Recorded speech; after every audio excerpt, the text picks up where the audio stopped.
So my name's Andrew. My drag persona for today is Wanda Floribunda.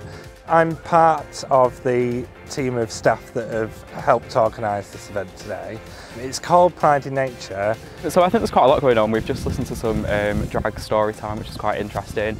I know they've got a few sessions this afternoon on voguing and a few panels, but it's also really nice to connect with local organisations, especially for the LGBTQ community. There isn't a lot of us, but it's really nice to see the other work that everyone's doing to just really support that community.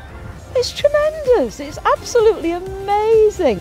It feels fantastic being here and not having to be invisible. I'm here, LGBT Foundation is what I'm representing. I think everybody knows that coming to a garden and going to a green space makes you feel nice and is something good that you can do. And it's wonderful to see that there's support, not just from the LGBT community at this event, but just from other people who've come to visit the garden and love seeing the link between pride and nature.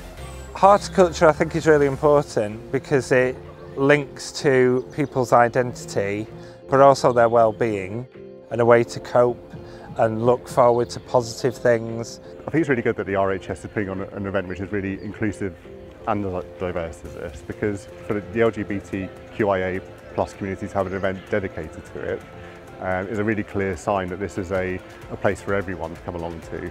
I knew Bridgewater was going to be a garden with a difference, and I think this today really has shown that, and I hope there's many more events like this to come.